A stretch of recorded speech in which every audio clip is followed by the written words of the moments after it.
a Group C here of the GSL. It's the first match. It's dark. It's stats. It is one of the all-time great Zergs against one of the all-time great Protoss players. Difference though, Dark, he's never gone on a break. He's never gone to military. And this is Stats' first season back. And guess what? He's in the GSL, which is massive in and of itself. But on top of that, well,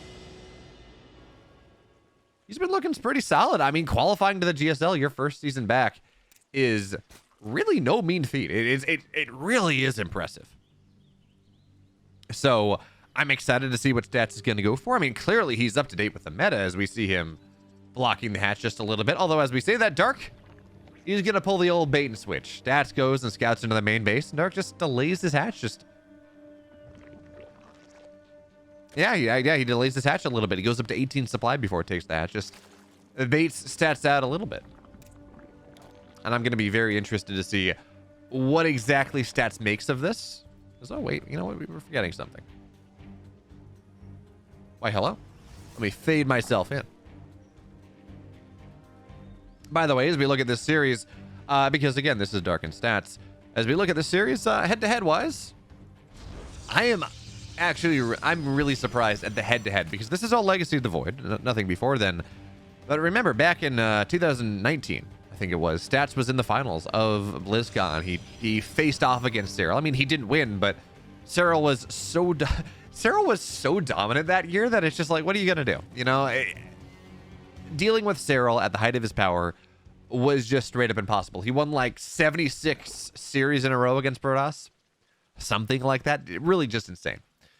But seeing Dark 22-9 against Stats in series is kind of surprising to me. I would have thought it would have been maybe minorly Dark favored, but not to that extent. So that's not a prediction, right, about this series. Even the kind of predicted 2-0 from Dark is not a solid prediction, because Stats is new. We haven't seen a lot out of him. Even if they did play the week before this and Dark smashed, Stats has been improving by leaps and bounds, week after week after week. But for now, the Lings are out. Third base is going to go down here for Dark at the moment. And Stats is doing Stats things, right? He's playing standard PvZ at the moment. This is a Stargate on the way. We're going to see a Twilight come down after that. Maybe not a Robo. I'm curious. Stats, certainly before he went off to military, he really enjoyed this Stargate into Glaive Adept type of ideas. He does not get the Creep Tumor, unfortunate.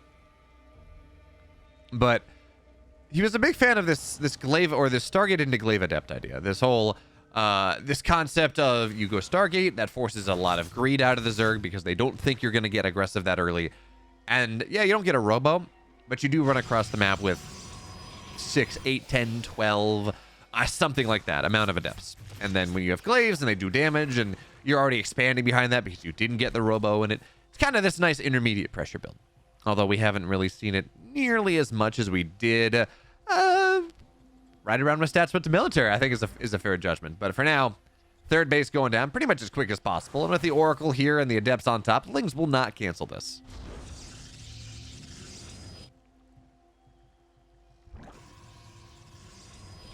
Dark, he's going to look for a bit of a different angle, but the probe isn't even going back. So Stats is just doing such a good job playing defensively here. And when we talk about Stats, right, we talk about a couple things. We talk about just really solid play. This Shield of Auir concept, this player who, even more than Showtime, does not take damage. So I don't know how good his defense is going to be. Dark is an aggressive Zerg. Dark is absolutely one of these players that does want to go and does put armies on the map, does try to cancel your third base, will build more Lings than you might otherwise expect to cancel that third base. And then when you don't, well, okay, maybe that's a little bit higher of a commitment. But here's the thing, and I believe this is something that we saw Stats scout. That is a very quick lair. And now Stats actually did not see it. Oracles dive in. They get 5 drones, maybe a 6th, but no, the Queens are there. They're going to drop the Oracle back. This is a there we go. Ling Queen Nidus. Dark has been doing this, I think, to like every Protoss. It's kind of insane. It's like, well, you know, you're going Stargate. I'm going to drop Lings and Queens on your head. Have fun. With these Adepts, they may be primed to find something out here. So for now, Revelation on the Creep Tumors, just knocking down as much creep spread as possible. And Adepts shading a little bit further forward, but they're not going to complete that shade. And they're not moving far forward enough to see the Nidus. So Stats has no idea. He really doesn't know what's happening. He's adding a couple more gateways, but this vision on the left side, Stats just, he's not really prepared for it. So Nidus at the front. And it seems like Stats saw that for, well, no, he'd be checking his vision. He didn't. So Nidus is going down. Lings poke at the front. Robo on the way. Additional shield batteries. We're getting a cannon down here as well. And where is it all? Seems like it's at the natural, a little bit at the third. There we go. Nothing in the main. But there we go. There's the secondary Nidus. So now Lings are going to move forward. Queens as well. But these Queens are off creep. And actually, I like the Overlords getting targeted there. That does provide a little bit of value. But now Adepts move backwards and Lings start to fall. I'm worried about the Nidus in the main, though, because this is something that has not been dealt with, not just yet. There we go. More Queens. That first bit of Nidus was only to buy time, was to not allow Stats to do anything. So one Oracle's going to go down. They're going to target the Nidus down, and they're not even going to get it. Not until the very last. They're not going to get it at all, actually. The Queens, they targeted down. Second Nidus pops up in just the right time. And 6 workers, they hit the deck.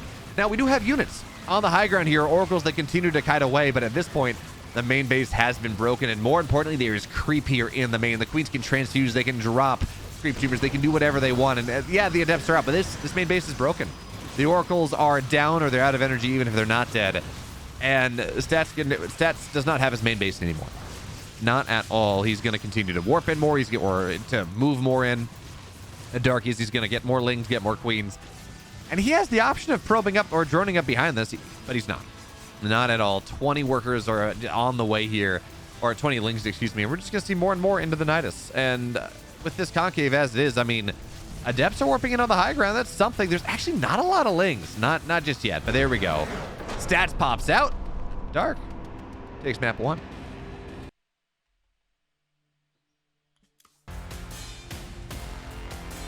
And now we sit in the second game. Dark sitting up 1. A Queenling Nidus. It was everything. Everything that Dark could have wanted. And Stats, I mean, he heard the Nidus. He had static defense somewhere, but not everywhere. And with things like that, you need to shut the Nidus down. Otherwise, it works. So Stats late scout didn't get the Nidus. That means that game 1 went to Dark.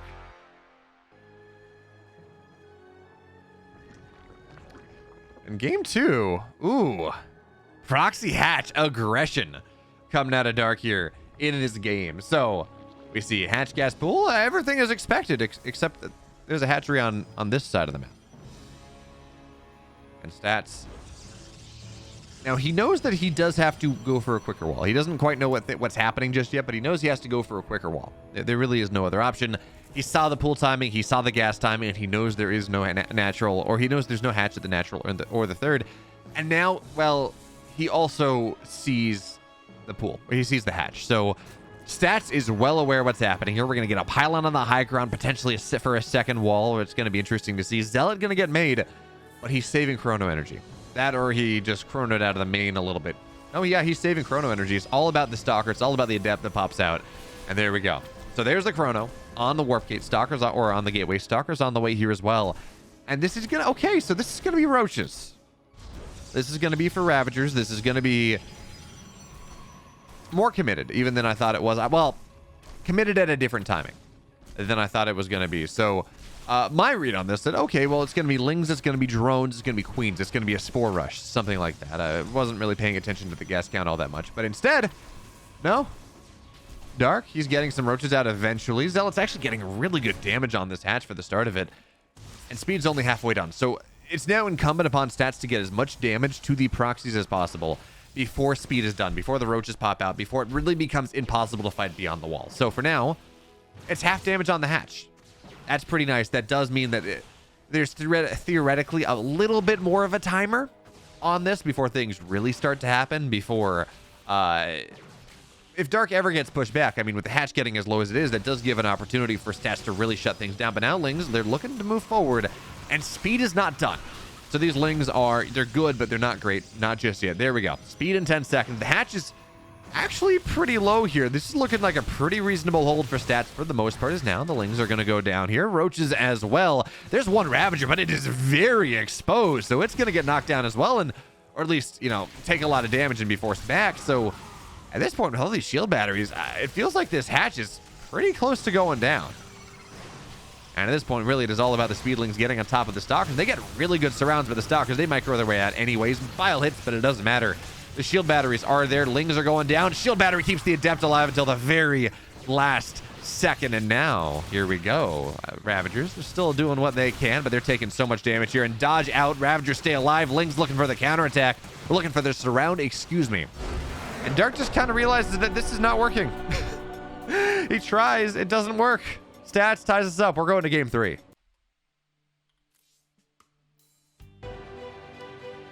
And now 2 games in this series, both characterized by aggression. Dark, Queenling Nidus game 1, it worked out flawlessly. Stats didn't find the Nidus, the one got up in the main, and, well, that kind of is all she wrote. Game 2, though, it was a proxy hatch. It was a much more committed aggression, did not work out at all. Stats got the scout, he almost killed the hatch before anything was ready. And that brings us to game number 3. It's on Royal Blood, it's a shorter map, it's a map with gold bases, although I don't know that we're going to see anyone take them. In this game, it doesn't make a lot of sense. Really doesn't make a ton of sense at all. I mean, there are arguments that a Zerg can go take this base and then have a Speedling flood or something like that, but let's be real here, folks.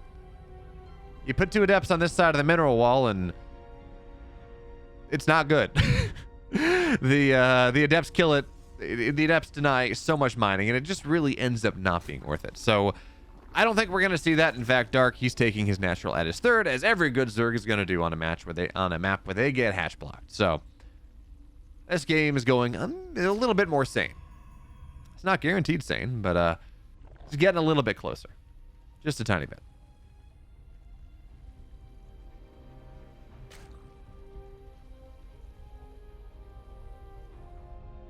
But that just means we have more room for mid-game shenanigans. In game 1, Stats went for Stargate. He got a bunch of Glaive Adepts. He went for, Adepts, excuse me, out of the Stargate, tried to put pressure on with it. It didn't really work out super well. But that was mainly because he didn't scout the Nidus, and then the Nidus pops out of the front, which forced him to defend the front, which meant the Nidus in the main didn't get dealt with, and Bob's your uncle. Right? That is rather unfortunate if you are a Stats fan. But I don't know that we see 2 Queenling Niduses, Nidai. There we go. There's the... What's this? It's not declension. It's the... Oh yeah, you decline something. Whatever it is. There's the proper setup, right? You know, Nidus, Nidi. Thank you, Latin. But anyways, I don't know that we see that twice in a series. It's something that is good, certainly, but you know, it feels like it's kind of very much on the fool me once, shame on you. But hold the thought. Dark finds his way into the natural here. He gets 1 mix. He gets 2 probes, although I guess 1 was on the other side. Don't tell me. No. Okay. Okay, he does not get the 3rd, and the Adept shades into the main. He's going to knock this one down, but it is a full scout. Dark got a decent amount of stuff here. What did he see? Yeah, most importantly, he saw the Stargate. He got his Ling in. He saw that, yes, there's a Stargate on the way. I want to say he saw that there was an Oracle producing as well, which is just not surprising. Again, this is how PvZ is played, but what? Oh, not Stats.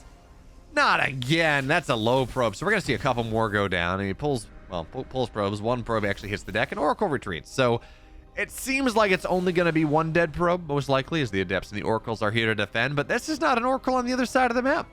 This is now, Stats is going to have to delay his 3rd because this Oracle does not have a lot. It's out of energy. The Ling finds his way into the natural, already starting to regen a little bit, tries to get damage on the wounded probe, but he's not going to find it. And now you have to delay your 3rd base a little bit because, again, they're... Oh, okay. No. No. No. Oh, Dark. That's half damage. That is a half damage Ling getting a couple probes before now the Oracle has to turn its Pulsar Beam on again. And I was saying, I didn't think we were going to see Queenling Nidus. It did not feel likely, but guess what?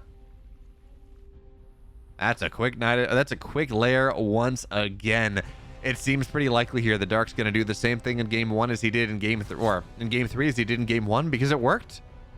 And we're seeing the same opener from Stats, and if anything, there's more damage, more complete information. It's a later 3rd. It's more worker damage. In fact, look at this. Stats has lost 4 probes. I mean, I guess 3 technically. You're always going to lose the scouting one. So he's lost 3 probes out of his base. These Oracles have got nothing. At all.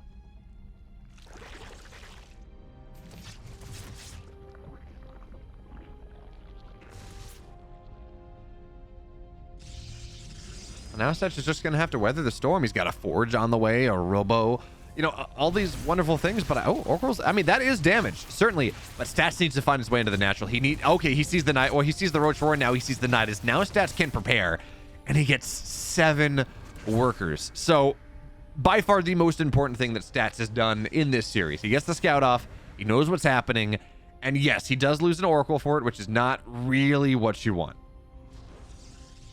But certainly, he knows now.